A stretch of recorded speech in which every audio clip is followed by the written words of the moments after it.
Hey team, Katie here from Equestrian Movement, and today we are going to be talking about the horse that is testing or challenging you. So quite often in the industry we get told that our horse is testing us or challenging us, that they're being naughty, push them through it, otherwise we're going to be creating dangerous horses. And what I want you to think about is that, yes, sometimes our horses are testing and challenging us, but I really want you to take a moment to think about why. So there are two main reasons that our horse is going to test us or challenge us. The first one is that they're just testing to see if we're going to actually make them put the level of effort in that we're asking of them. And then the other reason is a really important one. They're testing to see if we are a good leader, capable of making good decisions for them. Quite often we can do what we call over-facing our horse, where we ask more from them than they're capable of, either mentally, physically, or emotionally. And it's in those situations that we create little micro tears in the relationship and the trust, confidence, and faith that our horse has in us. So they decide, maybe my human doesn't have my best interests at heart.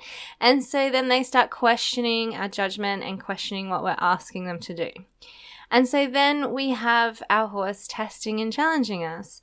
Are you making a good decision for me? Are you asking me to do something that's going to keep me safe? Because first and foremost, out of everything else that our horses want from us, is that they want to know that we're making good decisions for them that is going to keep them safe. And let's face it, a lot of the challenges that our horses get put into, whether by us or by other people that might have had them before us, their best interests are not always at heart. They sometimes get put into challenges where they can get hurt, and they can be put into situations where they don't understand how they should respond and what they're supposed to be doing. So it's really important that our horse understands that when we're asking them to do things, we're asking them to only do things that they are capable of achieving, that aren't going to get them hurt, and that we have clear communication on what that actually looks like. And this can be the challenging part, is how do we communicate clearly what we want our horse to do? How do we guide our horse into the behavior that we're asking of them? The actual cueing is very easy. Guide the behavior, mark the behavior, motivate the behavior. When it gets tricky is the quality of the relationship that we might have with the horse. Why should our horse listen to us? What does the horse gain from doing what we've asked them to do? If all they gain is for us to stop bullying them, then that's not a very strong motivator a lot of the time. So we want to be thinking about how we're going to structure our training sessions to create small achievable challenges with an immense sense of satisfaction and task achievement. Then we're getting just little dopamine hits that our horse is starting to feel good about learning and for task achievement.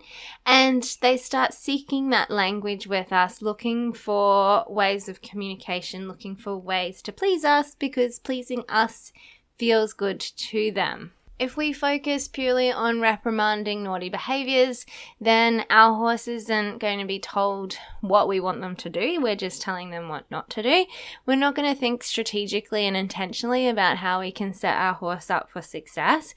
We're not going to think about how we can do a better job of communicating so that our horse can understand us better. And we're not going to be setting our horse up to succeed within the challenges that we're putting them into. If instead we're telling our horse what we want them to do, we're confidently guiding them into the behaviors, and we're looking for opportunities for praise, then we're going to be motivating our horse to make choices that get them the praise, that get them feeling good about success and achieving the challenges that we put them into. We're going to get our horses feeling good about us, the training session, and learning how to learn. And that's really what we're trying to do when we're working with our horses, is we're trying to build a positive work ethic where they enjoy learning, work feels good, they feel safe to communicate if they don't understand or if they can't do something. They don't feel like they're constantly getting bullied or punished or forced into doing something that they don't feel comfortable with. When we take all these factors into consideration, we are actually showing up for our horse as someone that they trust as a leader, someone that they have faith, confidence, and trust in. And so then they follow us because they trust our judgments, and they're waiting for us to tell them what to do.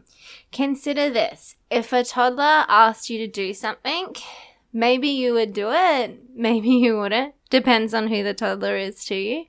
But if the toddler asked you to walk out in front of a car, you definitely wouldn't.